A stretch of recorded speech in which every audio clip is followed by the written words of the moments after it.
Спасибо большое. Thank you so much.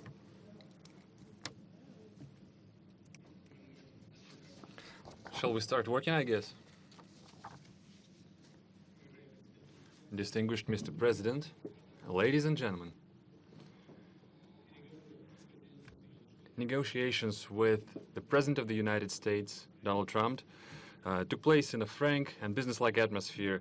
I think we can call it a success and a very fruitful round of negotiations. We carefully analyzed the current status, the present and the future of the Russia-United States relationship, key issues of the global agenda. It's quite clear to everyone that the bilateral relationship are going through a complicated stage, and yet those impediments, the current tension, the tense atmosphere, essentially have no solid reason behind it. The Cold War is a thing of past. The era of acute ideological confrontation of the two countries is a thing of remote past, is a vestige of the past. The situation in the world changed dramatically. Today, both Russia and the United States face a whole new set of challenges. Those include a dangerous maladjustment of mechanisms for maintaining international security and stability, regional crises, the creeping threats of terrorism and transnational crime. It's the snowballing problems in the economy, environmental risks, and other sets of challenges. We can only cope with these challenges if we join the ranks and work together. Hopefully, we will reach this understanding with our American partners. Today's negotiations reflected our joint wish with President Trump to redress this negative situation in the bilateral relationship, outline the first steps for improving this relationship to restore the acceptable level of trust and going back to the previous level of interaction on all mutual interests issues. As major nuclear powers, we bear special responsibility for maintaining international security.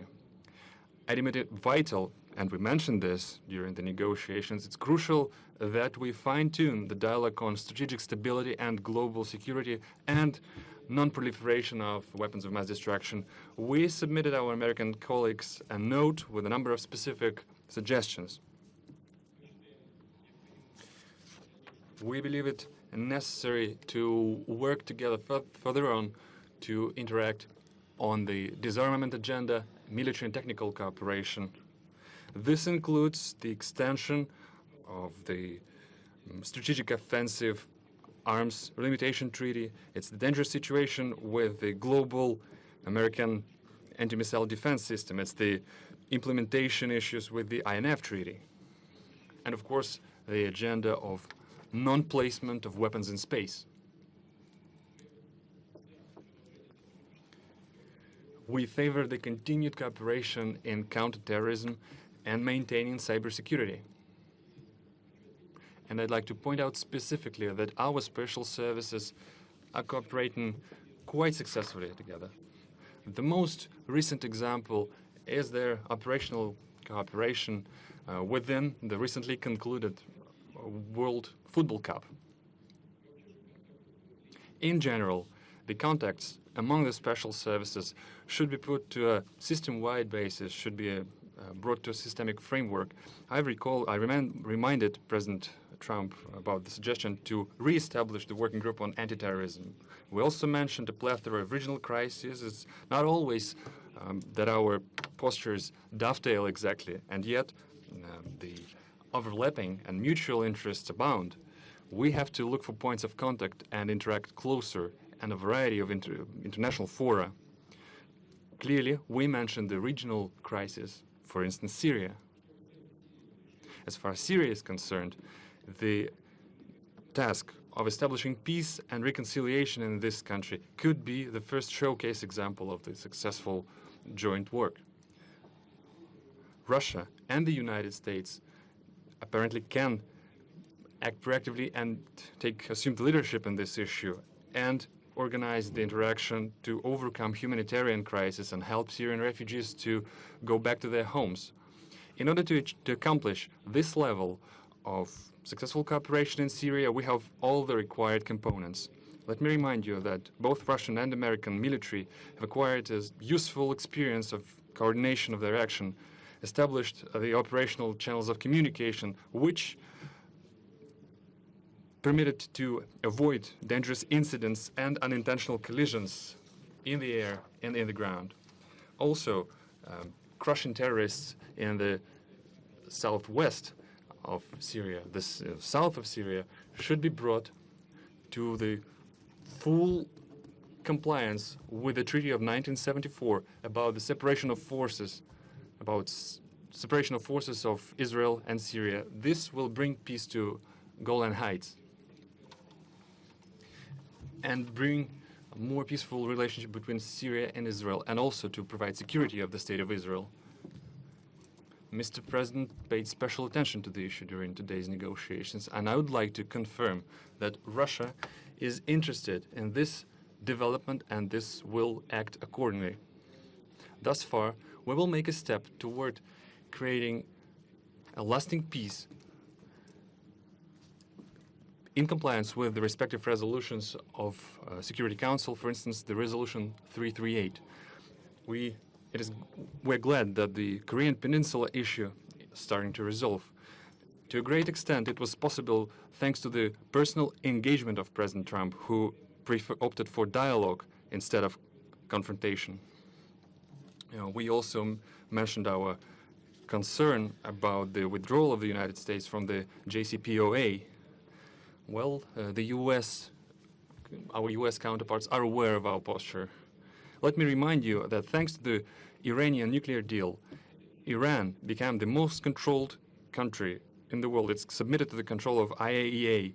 It effectively ensures the exclusively peaceful nature of Iranian nuclear program and strengthens the non-proliferation regime. While we discussed the internal Ukrainian crisis, we paid special attention to the bona fide implementation of Minsk agreements by Kiev. At the same time, the United States could be more decisive in nudging the Ukrainian leadership and encourage it to work actively in this. We paid more attention to economic ties and economic cooperation. It's clear that both countries, the businesses of both countries, are interested in this. American delegation was one of the largest delegations in the St. Petersburg Economic Forum. It featured over 500 representatives of American businesses. We agreed, me and President Trump, we agreed to create the high-level working group that would bring together captains of Russian and American business. After all, entrepreneurs and businessmen know better how to articulate this successful business cooperation. Well, let them think and make their proposals and suggestions in this regard. Once again, President Trump mentioned the issue of the so-called interference of Russia in the American elections, and I had to reiterate things I said several times, including during our personal contacts, that the Russian state has never interfered and is not going to interfere into internal American affairs, including election process. Any specific material, if such things arise, we are ready to analyze together. For instance, we can analyze them through the joint working group on cybersecurity, the establishment of which we discussed during our previous contacts. And clearly, it's past time we restore our cooperation in the cultural area, in the humanitarian area. As far as I think you know that recently we hosted the American Congressman delegation, and now it's perceived and portrayed almost as a historic event, although it should have been just a current affairs, just the business as usual. And in this regard, we mentioned this proposal to the President. We have to think about the practicalities of our cooperation, but also about the rationale, the underlying logic of it. And we have to engage experts on bilateral relationship who know history and the background of our relationship. The idea is to create an expert council that would include political scientists, prominent diplomats and former military experts in both countries who would look for points of contact between the two countries. That would look for ways on putting the relationship on the trajectory of growth. In general, we are glad with the outcome of our first full-scale meeting, because previously we only had a chance to talk briefly on international fora. We had a good conversation with President Trump, and I hope that we start to understand each other better, and I'm grateful to Donald for it. Clearly, there are some challenges left when we were not able to clear all the backlog, but I think that we made the first important step in this direction. And in conclusion, I want to point out that this atmosphere of cooperation is something that we are especially grateful for to our Finnish hosts. We're grateful for Finnish people and Finnish leadership for what they've done. I know that we've caused some inconvenience to Finland, and we apologize for it. Thank you for your attention. Thank you. Thank you very much. Thank you. I have just concluded a meeting with President Putin on a wide range of critical issues for both of our countries. We had direct, open, deeply productive dialogue. Went very well. Before I begin, I want to thank President Niinisto of Finland for graciously hosting today's summit. President Putin and I were saying how lovely it was and what a great job they did. I also want to congratulate Russia and President Putin for having done such an excellent job in hosting the World Cup. It was really one of the best ever, and your team also did very well. It was a great job. I'm here today to continue the proud tradition of bold American diplomacy. From the earliest days of our republic, American leaders have understood that diplomacy and engagement is preferable to conflict and hostility. A productive dialogue is not only good for the United States and good for Russia, but it is good for the world. The disagreements between our two countries are well known, and President Putin and I discussed them at length today. But if we're going to solve many of the problems facing our world, then we're going to have to find ways to cooperate in pursuit of shared interests. Too often in both recent past and long ago, we have seen the consequences when diplomacy is left on the table. We have also seen the benefits of cooperation. In the last century, our nations fought alongside one another in the Second World War. Even during the tensions of the Cold War, when the world looked much different than it does today, the United States and Russia were able to maintain a strong dialogue. But our relationship has never been worse than it is now. However, that changed as of about 4 hours ago. I really believe that. Nothing would be easier politically than to refuse to meet, to refuse to engage, but that would not accomplish anything. As president, I cannot make decisions on foreign policy in a futile effort to appease partisan critics or the media or Democrats who want to do nothing but resist and obstruct. Constructive dialogue between the United States and Russia affords the opportunity to open new pathways toward peace and stability in our world. I would rather take a political risk in pursuit of peace than to risk peace in pursuit of politics. As president, I will always put what is best for America and what is best for the American people. During today's meeting, I addressed directly with President Putin the issue of Russian interference in our elections. I felt this was a message best delivered in person. Spent a great deal of time talking about it, and President Putin may very well want to address it, and very strongly, because he feels very strongly about it, and he has an interesting idea. We also discussed one of the most critical challenges facing humanity, nuclear proliferation. I provided an update on my meeting last month with Chairman Kim on the denuclearization of North Korea, and after today, I am very sure that President Putin and Russia want very much to end that problem, going to work with us, and I appreciate that commitment. The President and I also discussed the scourge of radical Islamic terrorism. Both Russia and the United States have suffered horrific terrorist attacks, and we have agreed to maintain open communication between our security agencies to protect our citizens from this global menace. Last year, we told Russia about a planned attack in St. Petersburg, and they were able to stop it cold. They found them, they stopped them, there was no doubt about it. I appreciated President Putin's phone call afterwards to thank me. I also emphasized the importance of placing pressure on Iran to halt its nuclear ambitions and to stop its campaign of violence throughout the area, throughout the Middle East. As we discussed at length, the crisis in Syria is a complex one. Cooperation between our two countries has the potential to save hundreds of thousands of lives. I also made clear that the United States will not allow Iran to benefit from our successful campaign against ISIS. We have just about eradicated ISIS in the area.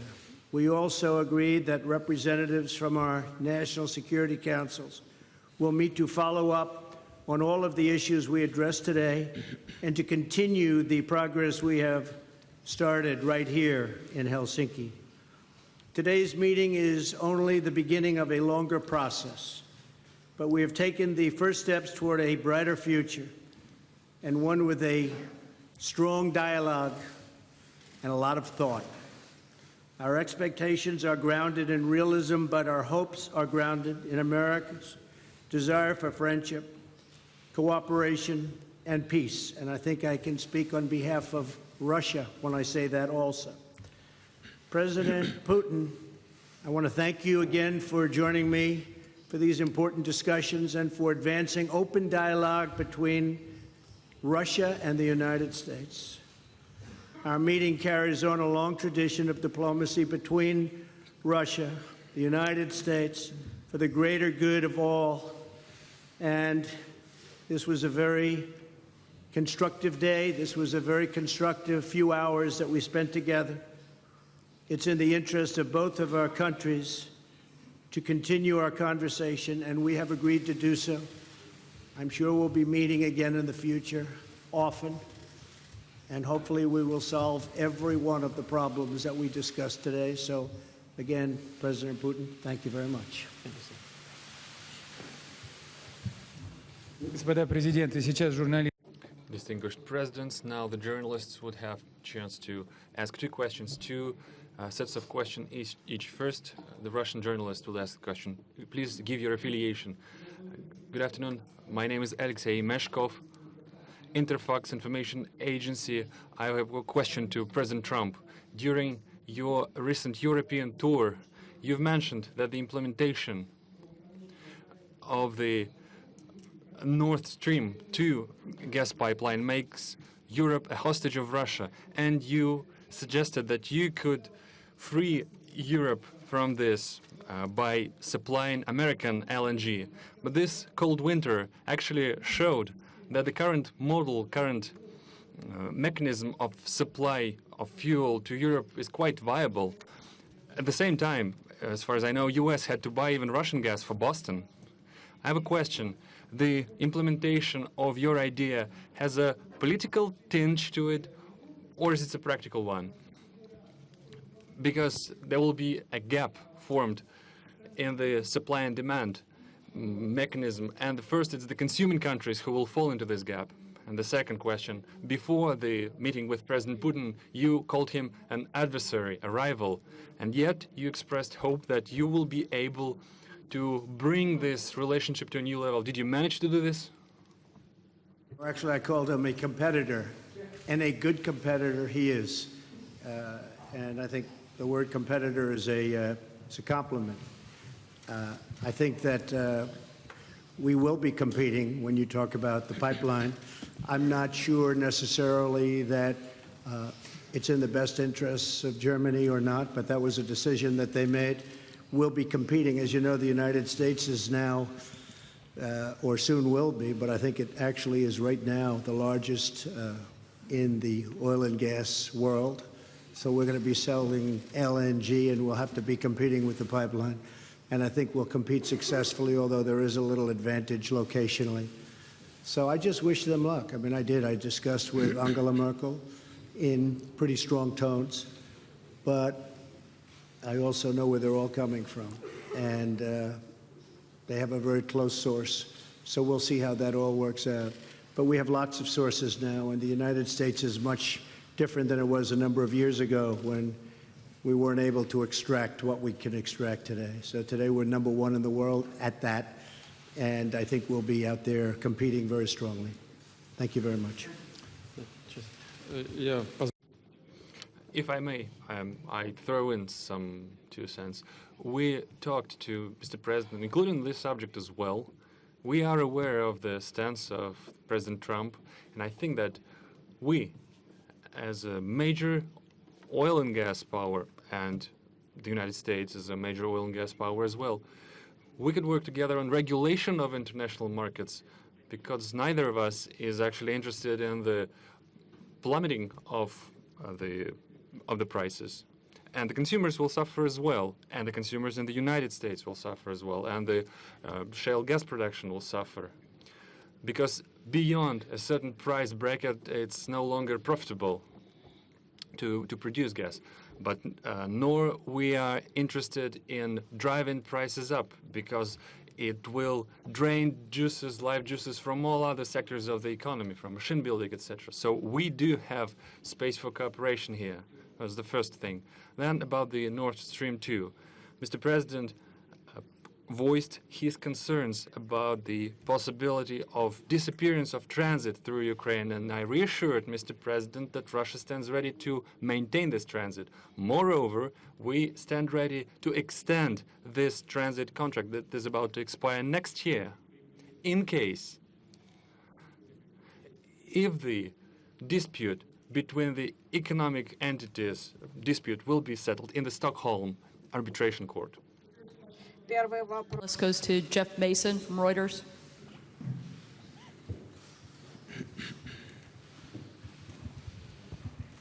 Thank you. Mr. President, you tweeted this morning that it's U.S. foolishness, stupidity, and the Mueller probe that is responsible for the decline in U.S. relations with Russia. Do you hold Russia at all accountable for anything in particular?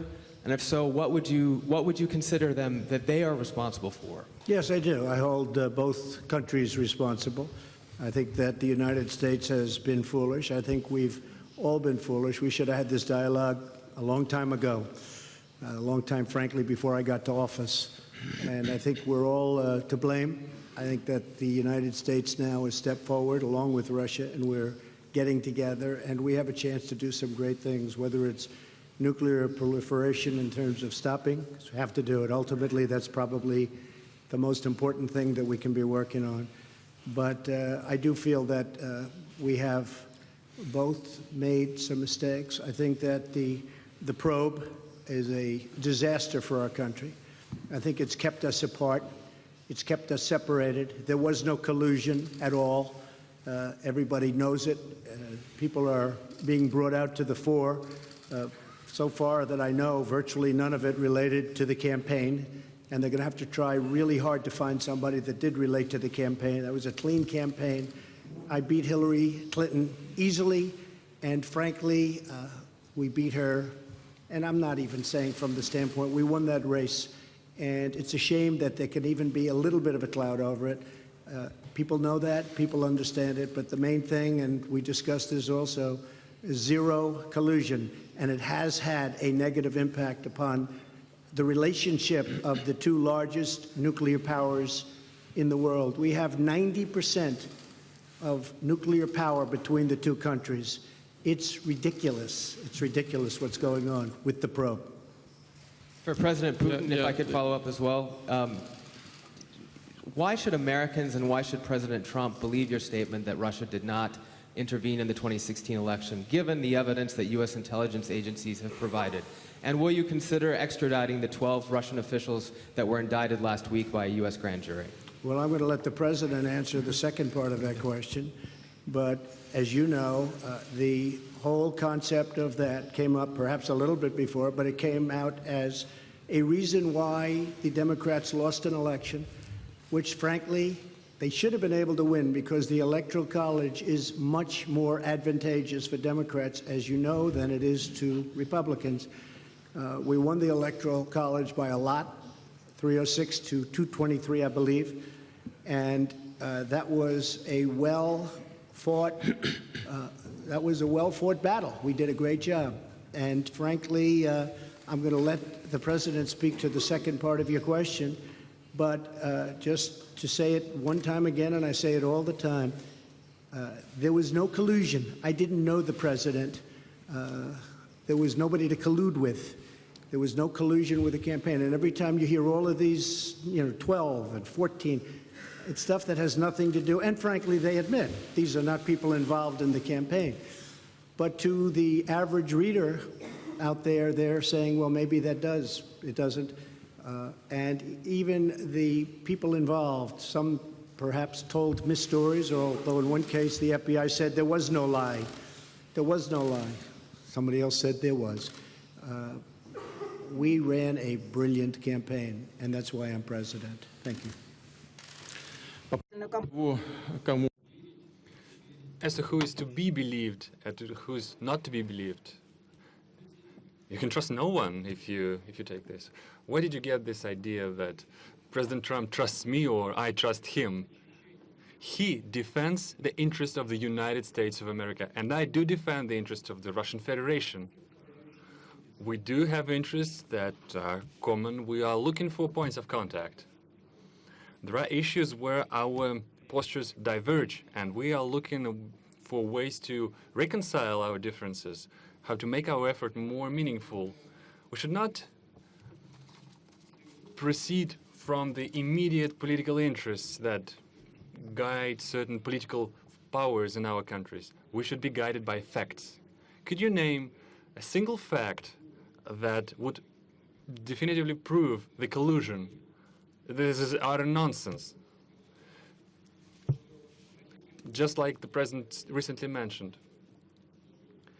Yes, the public at large in the United States had a certain perceived opinion of the candidates during the campaign, but there's nothing particularly extraordinary about it. That's a usual thing.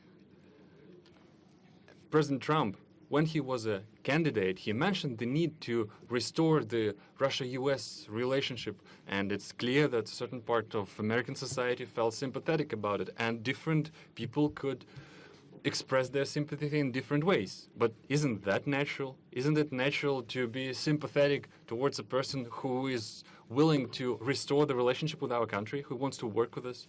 We heard the accusations about the Concord country. Well, as far as I know, this company hired American lawyers, and the accusations doesn't have a fighting chance in the American courts. So there's no evidence when it comes to the actual facts.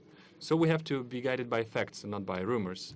Now, let's get back to the issue of these 12 alleged intelligence officers of Russia. I don't know the full extent of the situation, but the President Trump mentioned this issue, and I will look into it. So far, I can say the following. The things that, off the top of my head, we have an existing agreement between the United States of America and the Russian Federation, an existing treaty that dates back to 1999, the mutual assistance on criminal cases. This treaty is in full effect. It works quite efficiently. On an average, we initiate about 150 criminal cases upon requests from foreign states. For instance, the last year, there was one extradition case upon the request sent by the United States. So this treaty has specific legal procedures. We can offer that the appropriate commission headed by Special Attorney Mueller, he can use this treaty as a solid foundation and send an official request to us so that we would interrogate, we would hold a questioning of these individuals who he believes are privy to some crimes. And our law enforcement are perfectly able to do this questioning and send the appropriate materials to the United States. Moreover, we can meet you halfway, we can make another step. We can actually permit official representatives of the United States, including the members of this very commission headed by Mr. Mueller, we can let them into the country and they will be present at this questioning. But in this case, there's another condition. This kind of effort should be a mutual one. Then we would expect that the Americans would reciprocate and they would question officials, including the officers of law enforcement and intelligence services of the United States, whom we believe who have something to do with illegal actions on the territory of Russia. And we have to request the presence of our law enforcement. For instance, we can bring up Mr. Browder in this particular case. Business associates of Mr. Browder have earned over $1.5 billion in Russia. They never paid any taxes, neither in Russia nor in the United States. And yet the money escaped the country. They were transferred to the United States. They sent huge amount of money, $400 million, as a contribution to the campaign of Hillary Clinton. Well, that's their personal case. It might have been legal, the contribution itself, but the way the money was earned was illegal. So we have a solid reason to believe that some intelligence officers accompanied and guided these transactions. So we have an interest of questioning them. But we can that could be a first step, and we can also extend it. Options abound, and they all can be found in an appropriate legal framework. And did you direct any of your officials to help him do that? Да, я хотел, чтобы он выиграл. Yes, I did. Yes, I did. Because he talked about bringing the US-Russia relationship back to normal. Продолжаем. Я думаю, вполне вопросы 3 может задать кто-то из российского пула. I think there can be 3 questions from the Russian pool. Russia Today, you have the floor. Thank you so much. Good evening to everyone. My name is Ilya Petrenko, RT TV channel. In English. Mr. President, would you please go into the details of possibly any specific arrangements for the U.S. to work together with Russia in Syria, if any of these kind of arrangements were made today or discussed? И если позволите, Владимир Владимирович, тоже вопрос на... My question to President Putin in Russian. Since we brought up the issue of football several times, I used the football language. Mr. Pompeo mentioned that when we talk about the Syrian cooperation, the ball is in the Syrian court. Mr. Putin, in the Russian court, is it true? And how would you use this fact, the having the ball? Well, I guess I'll answer the first part of the question. We've worked with Israel long and hard for many years, many decades. I think we've never has any country been closer than we are. President Putin also is helping Israel, and we both spoke with Bibi Netanyahu, and they would like to do certain things with respect to Syria, having to do with the safety of Israel.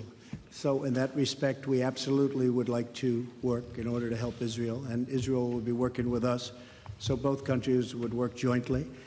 And I think that when you look at all of the progress that's been made in certain sections with the eradication of ISIS We're about 98%, 99% there, and other things that have taken place that we've done, and that, frankly, Russia has helped us with in certain respects.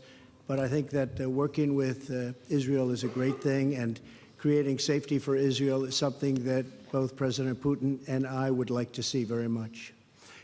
One little thing I might add to that is the helping of people.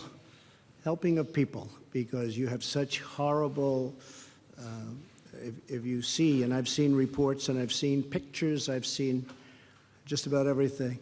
And if we can do something to help the people of Syria get back into some form of shelter and on a humanitarian basis, and that's what the word was, really, a humanitarian basis, I think that both of us would be very interested in doing that, and we will do that. Okay? Thank you very much. Excuse me, but for now, no specific agreements, for instance, between the militaries? Well, our militaries do get along. In fact, our militaries actually have gotten along probably better than our political leaders for years, but our militaries do get along very well, and they do coordinate in Syria and other places. Okay? Thank you. Мы говорили, я уже... Yes, we did mention this. We mentioned the humanitarian track of this issue. Yesterday, I discussed this with French President Mr. Macron, and we reached an agreement that together with European countries, including France, we will step up this effort. On our behalf, we provide military cargo aircraft to deliver the humanitarian cargo. And today I brought up this issue with President Trump. I think there is plenty of things to look into. The crucial thing here is that a huge amount of refugees are in Turkey, in Lebanon, in Jordan, in the states that border are adjacent to Syria. If we help them, the migratory pressure upon the European states will be decreased manifold. And I believe it's crucial from any point of view, from humanitarian point of view, from the point of view of helping people, helping the refugees.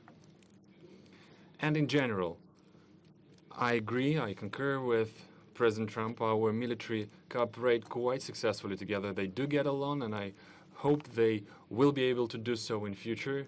We will keep working in the Astana format, I mean Russia, Turkey, and Iran, which I informed President Trump about. But we do stand ready to link these efforts to the so-called small group of states, so that the process would be a broader one, it would be a multidimensional one, and so that we will be able to maximize our fighting chance to get the ultimate success in the issue of Syria. And speaking about having the ball in our court in Syria, President Trump has just mentioned that we've successfully concluded the World Football Cup. Speaking of the football, actually, Mr. President, I'll give this ball to you, and now the ball is in your court. All the more that the United States will host the World Cup in 2026. Thank you very much. We do host it, and we hope we do as good a job. That's very nice. That will go to my son, Barron. We have no question. In fact, Melania, here you go. Okay. The final question from the United States will go to Jonathan Lemire from the AP.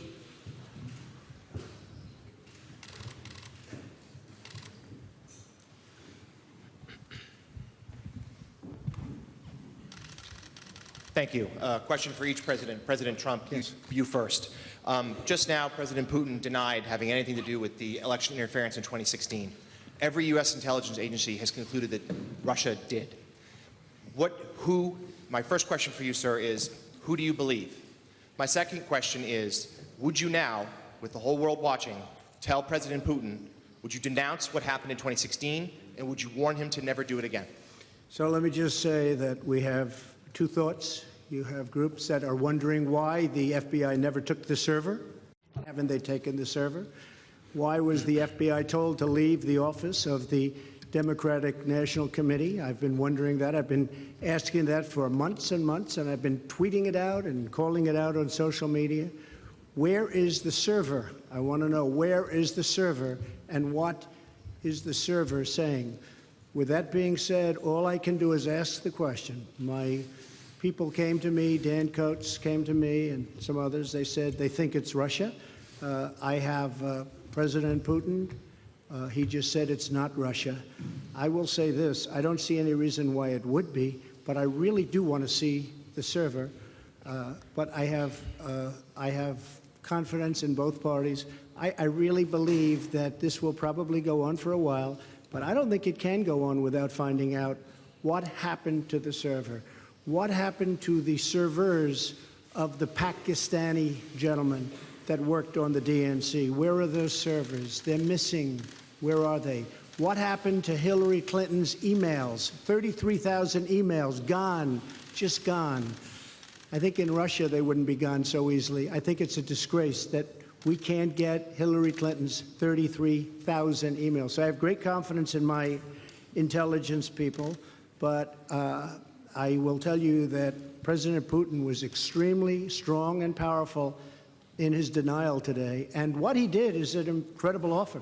He offered to have the people working on the case come and work with their investigators with respect to the 12 people. I think that's an incredible offer. Okay? Thank you. Yes, please. I'd like to add something to this. After all, I was an intelligence officer myself. And I do know how dossiers are made up. Just a second. That's the first thing. Now the second thing. I believe that Russia is a democratic state, and I hope you're not denying this right to your own country. You're not denying that United States is a democracy. Do you believe United States is a democracy? And if so, if it is a democratic state, then the final conclusion in this kind of a dispute can only be delivered by a trial, by the court, not by the executive, by the law enforcement. For instance, the Concord company that was brought up is being accused. It's been accused of interference. But this company does not constitute the Russian state. It does not represent the Russian state. And I brought several examples before.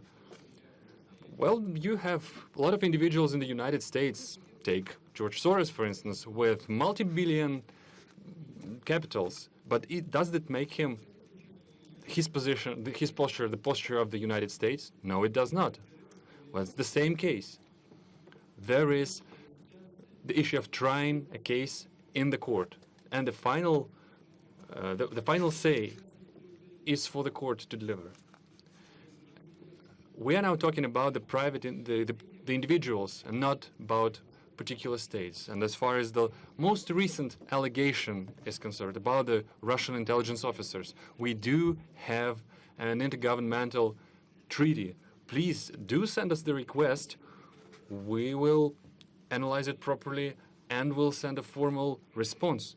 And as I said, we can extend this cooperation, but we should do it on a reciprocal basis, because we would await our Russian counterparts to provide us access to the persons of interest for us, who we believe can have something to do with the intelligence services.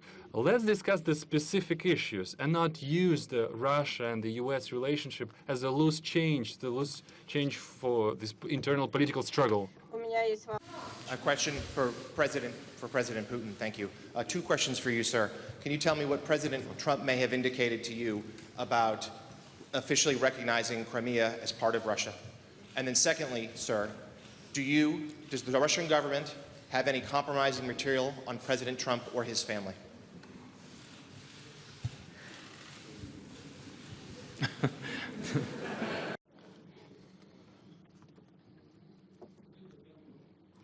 President Trump and, posture of President Trump on Crimea is well known, and he stands firmly by it. He continued to maintain that it was illegal to annex it. Our viewpoint is different. We held a referendum in strict compliance with the UN Charter and the international legislation. For us, this issue, we put paid to this issue. And now to the compromising material. Yeah, I did heard these rumors that we allegedly collected compromising material on Mr. Trump when he was visiting Moscow. Well, distinguished colleague, let me tell you this. When President Trump visited Moscow back then, I didn't even know that he was in Moscow. I treat President Trump with utmost respect. But back then, when he was a private individual, a businessman, nobody informed me that he was in Moscow. Well, let's take St. Petersburg Economic Forum, for instance. There were over 500 American businessmen, the high-ranking, the high-level ones. I don't even remember the last names of each and every one of them. Well, do you remember, do you think that we try to collect compromising material on each and every single one of them? Well, it's difficult to imagine another nonsense of a bigger scale than this.